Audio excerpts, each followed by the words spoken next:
primeros términos los podemos expresar de esta manera. O sea, los primeros 4 términos de esta sucesión son justo estos que tenemos aquí. Los primeros 4 términos de esta sucesión son estos que tenemos aquí. Los primeros 4 términos de esta sucesión son estos que tenemos aquí. Y lo mismo para Zn, ¿no?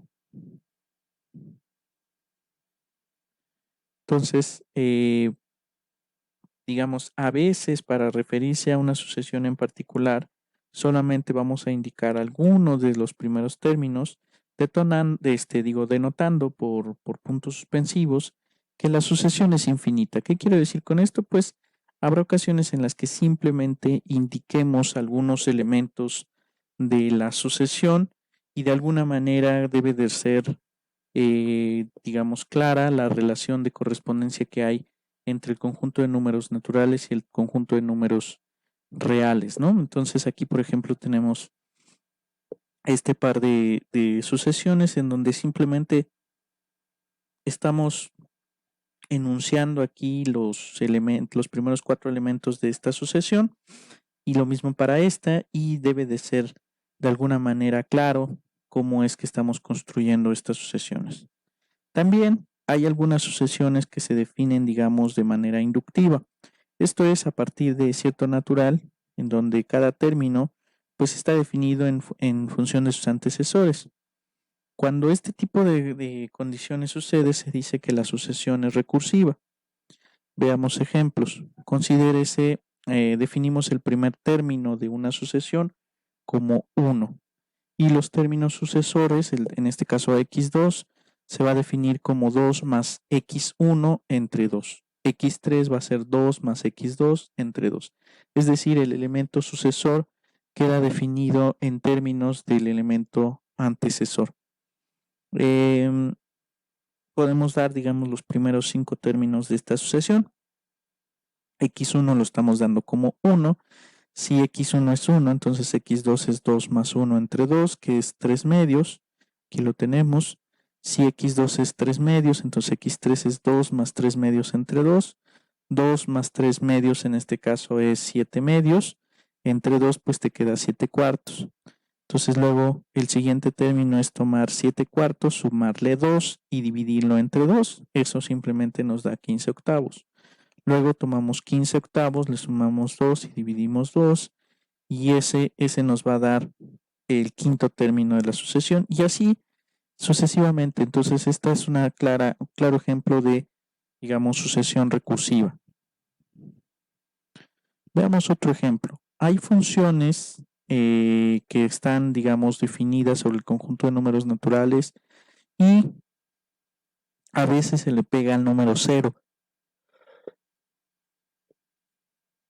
Entonces, a este tipo de funciones, pues también las vamos a considerar como sucesiones. Entonces, por ejemplo, aquí, en este caso, vamos a definir primero 2 elementos. Los primeros 2 elementos de la sucesión van a ser 1.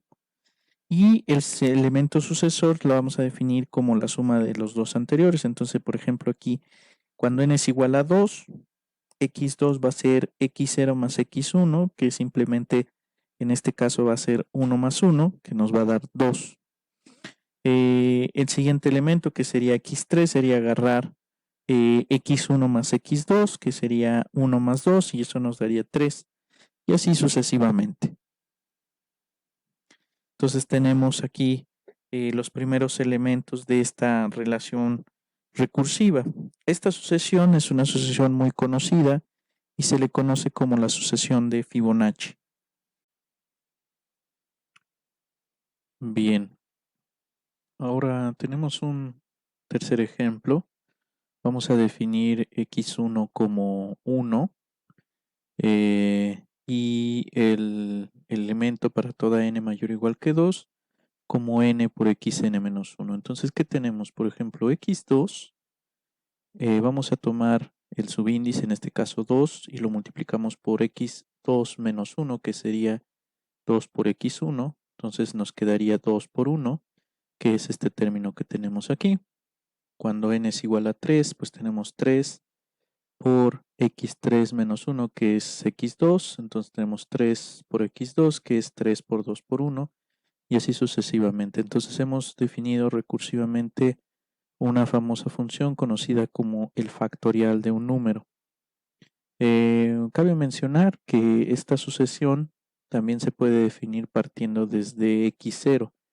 De hecho, se define 0 factorial como 1 y de manera completamente análoga a este, definiendo xn igual a n por xn menos 1 con n mayor o igual que 1, se define, digamos, 1 factorial, 2 factorial, etcétera. Entonces, el factorial se puede definir también de manera recursiva. Entonces, ahora consideremos, digamos, el conjunto de todas las sucesiones y dentro de este conjunto vamos a definir las siguientes operaciones. Entonces, si tenemos dos sucesiones, vamos a definir la sucesión suma, que sea simplemente sumar los términos de esta sucesión, o sea, término a término. O sea, la sucesión suma va a ser la suma de los términos, nada más. Podemos multiplicar una sucesión por un número real y eso es simplemente multiplicar cada término de la sucesión por ese número real. De hecho, de manera más general, podemos considerar dos sucesiones y definir el producto de dos sucesiones como la sucesión cuyos términos es justamente multiplicar término por término. Finalmente, si una de las sucesiones tiene dos elementos distintos de cero, entonces podemos definir la sucesión cociente, que simplemente va a ser considerar término a término el cociente de estos elementos. Ahora, fíjense que el inciso B es un caso particular del inciso C. Podemos considerar, digamos, una sucesión cuyos términos sean todos iguales, a saber, una sucesión constante, y entonces podemos pensar en el inciso B como un caso particular de C, como multiplicar una sucesión de términos constantes simplemente por una sucesión xn, ¿no? Entonces veamos ejemplos. Consideremos, digamos, una sucesión que sea xn igual a 2n y yn vamos a definirla como menos n cuadrada. Entonces la suma de estas dos sucesiones xn más yn va a estar dada por 2n menos n cuadrada. Entonces aquí, por ejemplo, presentamos unos primeros elementos de esta sucesión, los primeros 5 elementos de esta sucesión. Cuando n es igual a 1, tenemos 2 menos 1, que es 1. Cuando n es igual a 2, tenemos 4 menos 4, que es 0. Cuando n es igual a 3, tenemos 6 menos 4. Cuando n es igual a 3, tenemos 6 menos 9, entonces tendríamos menos 3 y así sucesivamente. Entonces estos son los primeros 5 términos de esa sucesión. Entonces aquí consideramos dos sucesiones, sumarlas significa simplemente sumar las expresiones con las cuales estamos definiendo a estas funciones. Ahora consideremos la sucesión menos 1 a la n y la sucesión menos 1 a la n menos 1. Nótese que al momento de sumarlas nos da justamente la sucesión constante de ceros. Cuando n es igual a 1, por ejemplo, esta parte de la sucesión me da menos 1, mientras que esta parte me da 1. Al sumarlos me da 0. De hecho, en general, cuando n es impar, esta parte de la sucesión me da menos 1, mientras que si consideramos un impar y le restamos 1, pues nos queda un par. Entonces esta parte de la sucesión da 1 y es por eso que siempre tenemos 0 para toda n en los naturales. Como les decía, en general, cuando una sucesión arroja el mismo valor para todo número en los naturales, aquí, ojo, debe decir en los naturales, se dice que la sucesión es una sucesión constante. Este ejemplo precisamente muestra la diferencia que hay entre menos 1 a la n y menos 1 a la n menos 1. Aparentemente son la misma sucesión, sin embargo, nótese que la primera sucesión, la menos 1 a la n, inicia justamente en el valor menos 1 y asigna de hecho a todos los números naturales impares con el número menos 1 y a todos los pares con el número 1. Y en la otra es al revés, los impares se asignan con el 1, mientras que los pares con el menos 1. Podemos considerar también este par de sucesiones, la sucesión n más 1 y la sucesión n menos 1. Al multiplicarlas generamos la regla de correspondencia dada por n cuadrada menos 1, pues una diferencia de cuadrados, entonces es el cuadrado del primer término menos el cuadrado del segundo término, entonces aparece n cuadrada menos 1 y pues aquí tenemos, digamos, los primeros 5 términos de esta sucesión. Otro ejemplo que podemos considerar, fíjense que la sucesión yn definida como 2 a la n nunca se anula, para n igual a 1 vale 2, para n igual a 2 vale 4, etc. Entonces esta sucesión es una sucesión de términos positivos estrictamente y esta sucesión, bueno, pues es una sucesión oscilante. Entonces es posible considerar el cociente de xn entre yn, dado que los términos de yn nunca se anulan, entonces queda siempre bien definido este cociente, y esto está definido como menos 1 a la n entre 2 a la n. Pues para los casos, para las posiciones impares, pues les va a quedar negativo, para las pares les va a quedar positivo, y abajo pues van a tener potencias de 2. Pongamos otro ejemplo. Consideremos xn como 2n y yn digamos como n-3. Fíjense que cuando n es igual a 3, yn se hace 0. Entonces no es posible considerar a la sucesión yn como, o sea, considerar el hecho de que la sucesión yn sea distinta de 0 para toda n, sino existe un elemento para el cual esta sucesión se anula. Entonces, en términos generales, este cociente de sucesiones, pues no lo podemos definir, porque al menos hay un elemento en el cual no puedo evaluar. Quizás, bueno, pues si quitan ese término de la sucesión, pues ya este cociente sería válido, pero ya no estarían considerando el cociente de xn entre yn. De una sucesión es posible construir otra sucesión. Entonces vamos a considerar el siguiente proceso.